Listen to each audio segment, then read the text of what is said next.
I can do all things through Christ who strengthens me, and you can do all things through Christ who strengthens you.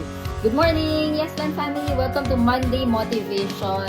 We will just share short stories every week that can inspire, motivate, and help you throughout the week. Ako naman gusto ko i-share one of my favorite Bible verses. I can do all things through Christ who strengthens me, from Philippians 4 verse 13. Over the years of studying the Word of God, tatlo yung hugot ko dyan eh. So unang-una, talagang kaya mong gawin lahat. Hindi nakalagay I can do some things, most things. Nakalagay all.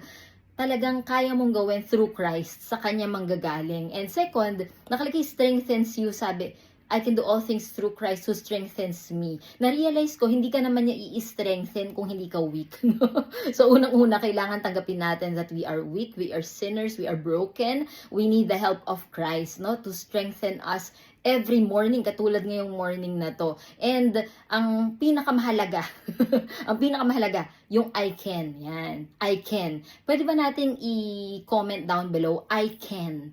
I can. Sobrang positive, no? I can do all things. Sige, I can do. Pwede lagay mo, I can do. Kung mapapansin mo, hindi nakalagay that God can do. God can do all things for you, or God can solve all your problems. Hindi. Nakalagay doon sa Philippians, ikaw yung gagawa sa tulong ng Diyos, na bibigyan ka ng guidance, ng strength, ng wisdom, gabay, or people that will help you. Pero at the end of the day, ikaw yung gagawa ng success. So, yan. Sige, comment mo, I can do.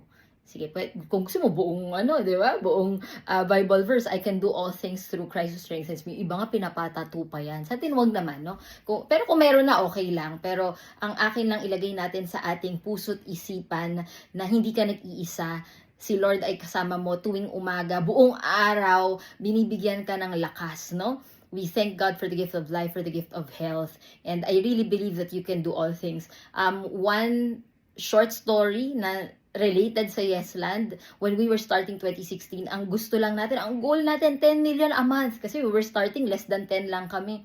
So, 10 million pesos a month. Tuwang-tuwa na ako, nagbubunyi-bunyi na ako nung 10 million na. Nasa feast ako noon, naalala ko, Feast SM Santa Rosa. Samantala ngayon, 2025, wala pang kalahati ng buwan, 120 million na. Yan, pusuan natin yung mga nagbebenta, and congratulations sa inyong lahat. Saludo kami sa sipag nyo. Again, sa lahat ng wala pang benta, push natin ngayong January that you can do all things through Christ. Kasama mo si Lord, sipagan natin. Kaya mo yan, we believe in you. Happy Monday! God bless guys! God bless your week!